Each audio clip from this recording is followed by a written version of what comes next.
깝슈.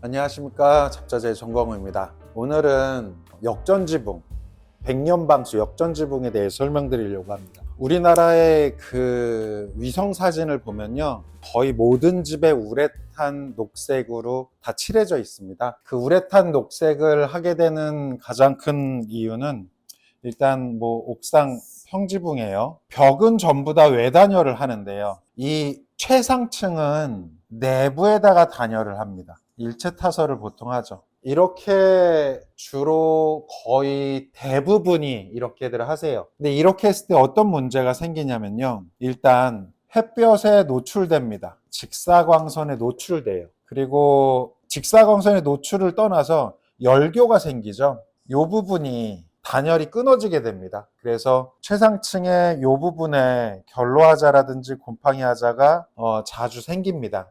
이런 문제들이 이렇게 있는데도 불구하고 계속 이 방식을 고수하는 건, 이 위에가 일단 딱딱하거든요. 위에가 딱딱해요. 콘크리트니까 딱딱하니까, 그리고 표면이 구조체가 노출돼 있으니까 추후에 보수를 계속 하겠다라는 거죠. 그래서 계속 여기에다가 우레탄을 갖다가 바릅니다. 우레탄을 갖다가 여기다 쭉쭉 계속 발라서 그릇을 만들어주는 거죠. 근데 이 우레탄이 자외선의 햇볕에 계속 노출되면 굳어요. 딱딱하게. 처음에는 그 고무처럼 얘가 쭉쭉 잘 신장률이 높아서 이 콘크리트 구조체의 수축과 팽창, 그러니까 여름에는 여기 표면이 한 60도 정도까지 올라가고요. 겨울에는 날씨에 따라서, 지역에 따라서 다르겠지만 영하 20도까지 더 떨어지는 지역도 있고 아닌 곳도 있습니다만, 이렇게 80도에 가까운 이 온도가 변한다라는 거예요. 그러면 80도나 온도가 변한다라는 건 얘가 그만큼 수축하고 팽창한다라는 거죠. 콘크리트 구조체가 얼마나 이 정도 온도에 얼마나 수축하고 팽창하냐면요, 10m당 한 1에서 2cm. 그러니까 우리 집의 크기가 30평 정도 돼서요, 10m에 10m 정도 된다. 그러면 이게 1, 2cm씩 여름 겨울 동안에 늘었다 줄었다 한다라는 겁니다. 그래서 우레탄이 처음에는 얘가 고무처럼 말랑말랑 해가지고 이 위에다 얘를 뿌리면 이 수축과 팽창을 우레탄이 버텨줘요. 늘어나는 만큼 우레탄이 위에서, 설사 여기에 크랙이 짝짝 가도 이 위에 있는 우레탄이 버텨줍니다. 근데 자외선에 계속 노출이 되면요, 이 우레탄이 계속 딱딱하게 굳으면서 이 신장률이 없어져요. 딱딱한 거북이 등껍질처럼 벗겨지거든요, 오래되면. 그러니까 수축과 팽창할 때 크랙 부분이 우레탄이 같이 쪼개지는 거예요. 그래서 우레탄 방수를 하시면 대부분의 업체나 이런 데 맡기셨을 때 2년을 보증해 줍니다. 2년 이상은 보증할 수 없다라는 거죠. 근데 집에 2년 있다 물 새면 안 되잖아요. 2년마다 칠을 할 수는 없다라는 거죠. 그래서 이 역전 방수라는 게 그럼 뭐냐면요, 이 단열재를 위로 올리는 겁니다. 벽은 똑같이 다 돼 있고요, 단열재가. 이 밑에 있던 단열재를 여기에 방수를 한 다음에 이제 단열재가 위로 올라갔죠. 이 부분을 이제 싸줍니다. 단열재로 이렇게 같이 이 부분도 쭉 싸줍니다. 밑에 있는 단열재를 위로 올린 거예요. 방수는 여기 밑에다가 원래 했던 방수 똑같이 방수를 한 거죠, 지금. 그리고 단열재를 위로 올리게 되면 이 실내 온도가 일정하게 유지가 됩니다. 단열재 안에 이 구조체가 전부 다 들어와 있는 거죠. 그래서 이 구조체가 다 들어와 있으므로 80도나 되는 온도 변화가 생기지 않게 돼요. 겨울에는 난방을 할 거고요, 여름에는 냉방을 할 겁니다. 그리고 냉방이나 난방의 그 비율이 좀 더 낮더라도 이 표면 온도가 직달일사로 막 60도까지 올라가는 이런 일이 생기지 않아요. 이 구조체의 온도는 예를 들어서 35도, 그러면 35도에 가까워질 수는 있겠죠. 아예 냉방을 안 하고 그냥 여름철 내내 놔두면 35도에 가까워질 수는 있습니다만 그 이상 올라가진 않는다라는 겁니다. 그리고 이런 상황이 사실 거주할 수 없는 환경이기 때문에 이렇게 온도가 올라가게 놔두지도 않고요. 그럼 실질적으로 여름에 30도를 안 넘고요. 그리고 겨울에 뭐 18도, 15도로 사는 분이 있을 수는 없습니다만 15도로 산다고 칠게요. 그래도 이 온도 편차가 80도나 원래 있었던 온도 편차가 15도. 그리고 사실 정상적으로 보면 한 20도 이상으로 대부분 사시니까 10도 미만의 온도 편차로 줄게 돼요. 이 수축하고 팽창하는 정도도 같이 그만큼 줄어든다라는 거죠. 그러니까 하자의 확률이 훨씬 더 낮아지게 되는 겁니다. 그리고 일단 이 자외선으로부터 뭐 단열재도 노출이 되면 안 되지만요. 일단 이 방수층이 안으로 들어가 있기 때문에 자외선에 노출되지 않아요. 그럼 여기서 돈이 더 든 부분을 한번 따져볼게요. 밑에 있는 단열재를 위로 올렸습니다. 똑같은 단열재예요. 돈이 더 들지 않죠. 그리고 이제 이 위에다가 이제 이 부분을 조금 더 크게 그려볼게요. 단열재가 위로 올라오고요. 방수층은 이제 이 부분에 다 됐잖아요. 그리고 이 부분에 단열재를 깔았습니다. 이렇게 여기다 단열재 깔 때 이 밑에 부분에는 보통 스티로폴을 붙이죠. EPS. 사실 이것도 올바른 방식은 아닙니다. EPS를 밑에다 붙이면은 안 돼요. 내단열로서 이 조인트 부분에 습기가 들어갔을 때 이 내부 쪽에 하자가 생길 수 있기 때문에 이 안에는 EPS가 들어가는데 이 위에다가 올릴 때는 XPS 단열재, 그러니까 아이소핑크를 위로 올려줘야 됩니다. 얘는 수분을 먹는 정도가 되게 낮아가지고 이제 물에 강하다라는 거죠. 그래서 비를 계속 맞는, 비에 젖을 수 있는 확률이 있기 때문에 이 비에 젖는 곳이죠. 여기는 물 그릇 위에다가 지금 단열재를 올렸으니까요. 그래서 이 단열재를 위에다가 이쪽에 시공하실 때는 뭐 가격은 한 2배 정도 됩니다. 일반 스티로폴 대비. 아이소핑크 XPS 단열재 위에다 까셔야 되고요. 이걸 깔고 이 아이소핑크가 자외선에 노출되면 이것도 유기계 단열재라서 다 경화가 일어납니다. 그래서 이 경화가 되지 않도록 이 위에다가 이 자외선을 대신 받아줄 수 있는 쇠석을 까는 거예요. 자갈을 얹는 겁니다. 자갈을 얹으면 자갈이 통기층 역할을 하면서 그리고 거름막 역할도 해요. 여기에 낙엽 같은 것들이 왜 저희 하수구 같은 거 안 막히게 하려고 주변에 이렇게 자갈로 덮어 놓잖아요. 그럼 하수구 위에 자갈이 거름막 역할을 하면서 안 막히게 되죠. 그 자갈이 옥상을 다 덮고 있는 겁니다. 그러면 얘가 자외선에도, 돌이 햇빛 받는다고 쪼개지고 막 안 그러잖아요. 자외선도 막아주면서 통기층 역할도 해주면서 거름막 역할도 해준다라는 거죠. 그리고 가격은요, 이 자갈 25톤 한 차에 물론 뭐 골재상의 위치라든지 아니면은 석산의 위치에 따라서 금액은 천차만별이겠습니다만 뭐 대충 한 60만 원에서 뭐 100만 원 미만, 한 차 25톤 몇십만 원 정도밖에 안 해요. 이렇게 이걸 위에다 올리면 이 위에 하수구가 막힐 일도 없고요. 그리고 이 자외선에 노출되지도 않고요. 열적 성능에서도 단열도 이어질 수 있기 때문에 단열 성능도 훨씬 더 좋아지고요. 그러니까 이건 그냥 법으로 이거는 강제화해야 돼요. 왜냐면은 사회 비용 자체가 내려가거든요. 이거를 우레탄을 몇 년에 한 번씩 바를 필요가 없어진다라는 겁니다. 그러니까 이건 안 쓸 이유가 없다라는 거죠. 이거는 뭐 패시브냐 아니냐 이거랑도 상관이 없고요. 그냥 이 방수의 방법은 제 생각에는 그냥 법으로 강제해야 된다라고 생각합니다. 그래서 근데 이제 여기에 부가적으로 이제 그럼 들어가는 것들을 설명드릴게요. 옥상에 있을 때 단열재 위로 올렸습니다. 단열재를 위로 올리고 그 전에 이제 방수를 하죠. 방수를 하고 단열재를 올리고요. 여기에 쇠석을 깝니다. 쇠석을 까는데 이 쇠석, 이 식물이라는 게 정말 생존력이 강하잖아요. 저런 뭐 잡초나 이런 것들. 그래서 그런 것들이 여기에 뿌리를 내리지 못하도록 방근의 목적으로 부직포를 깝니다. 부직포가 필수예요. 부직포 2m에 50m짜리, 그러니까 100m 제곱이죠. 이거 가격이 한 9만 원 정도 합니다.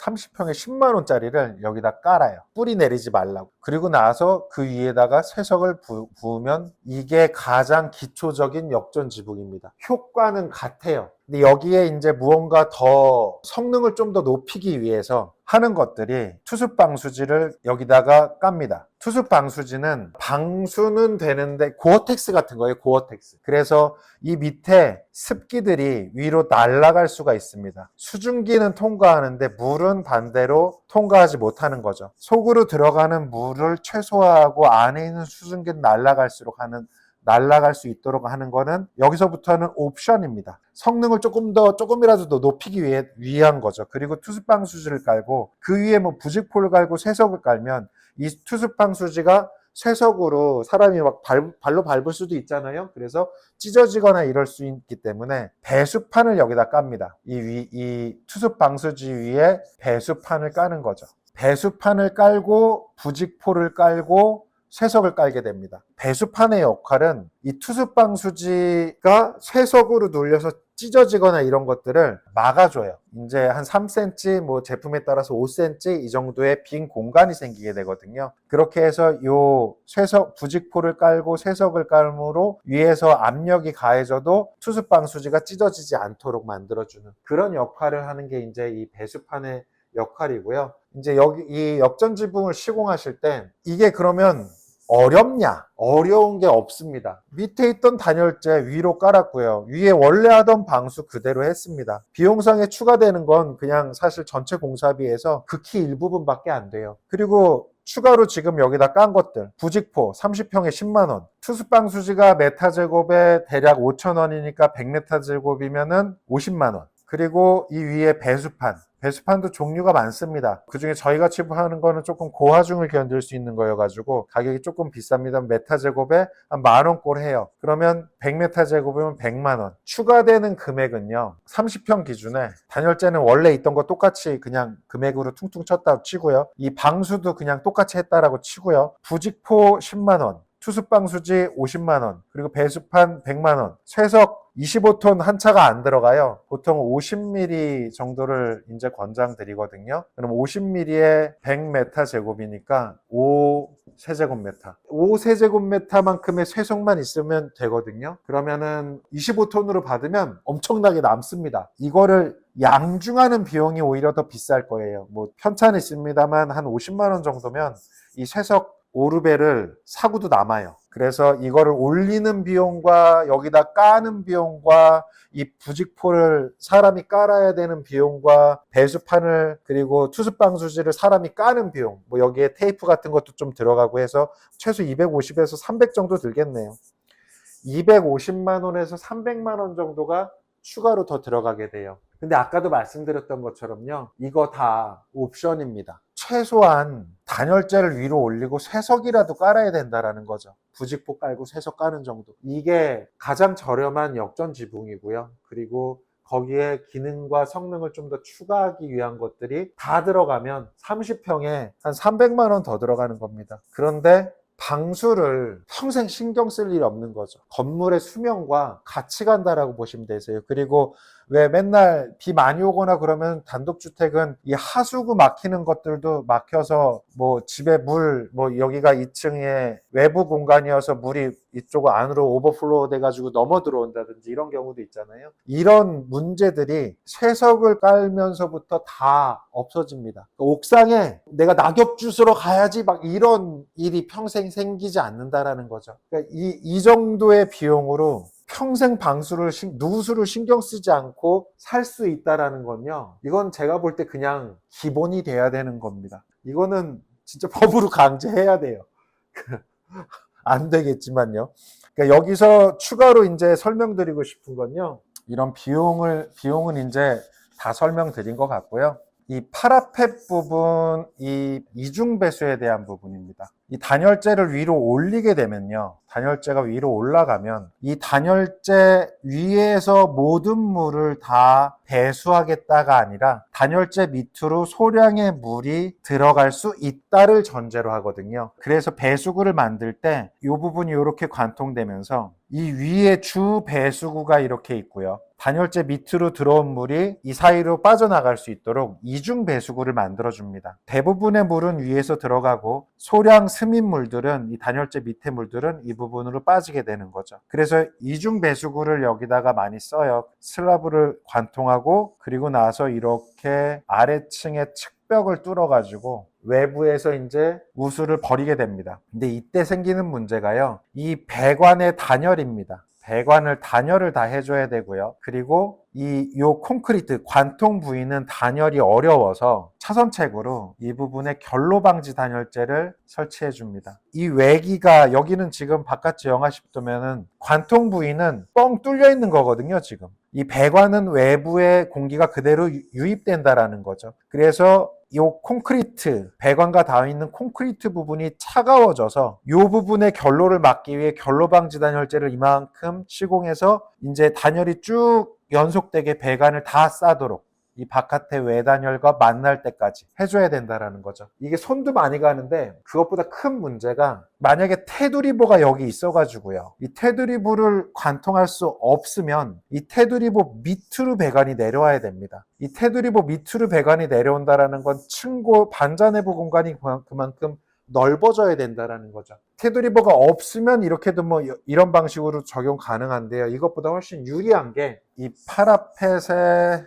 측면에다가 주 드레인을 만드는 겁니다. 측면 드레인이라고 하고요. 이렇게 측면 드레인을 만들어서 이 부분을 단차를 줘요. 이 단열재를 보통 두 겹을 깔거든요. 그래서 만약에 250mm를 깐다 그러면 밑에 100mm, 위에 150mm 이렇게 시공을 많이 합니다. 그러면 이 맨 코너 부분에 이만큼을 단열재를 단내림해요. 여기는 100mm만 까는 거죠. 이 부분은 150mm가 더해져서 이제 250mm가 되는 거고요. 이 단내림한 부분에 측면 드레인을 설치해서 이쪽으로 물을 빼요. 이렇게 측면으로 설치를 하게 되면 이 아래층의 층고 확보에 훨씬 더 유리하게 됩니다. 그리고 이제 물론 이 부분에 지금 단열재로 쭉 다 쌌는데 이 측면 드레인 관통 부분만 단열재가 없어요. 그래서 요거를 넣을 때만 고무발포라든지 그런 걸로 관통 슬리브의 여유추가 있어서 한 15에서 20mm 정도가 싸집니다. 이 부분을 이렇게 싸줍니다. 방수가 기본적으로 똑같이 위에 상부에 방수가 돼 있는 상태에서 이제 단열재를 깔면서 측면 드레인을 단내림한 부분 단열재 위에다가 시공해서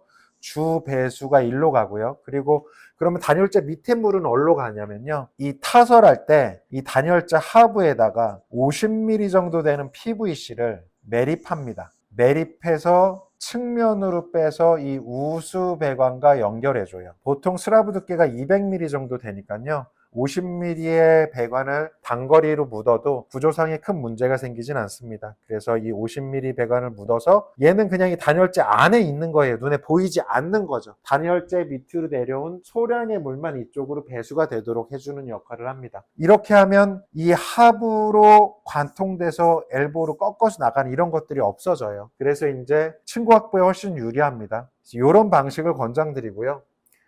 그래서 오늘 설명드리고 싶었던 건 이 지금 측면 드레인 부분과 비용 뭐 이런 것들을 다 설명드리고 싶었고요. 그 이전에 이제 최선은 이건 선택의 여지가 없다라는 겁니다. 이건 그냥 모든 집에 모든 옥상에 다 돼야 되는 부분이라고 생각해요.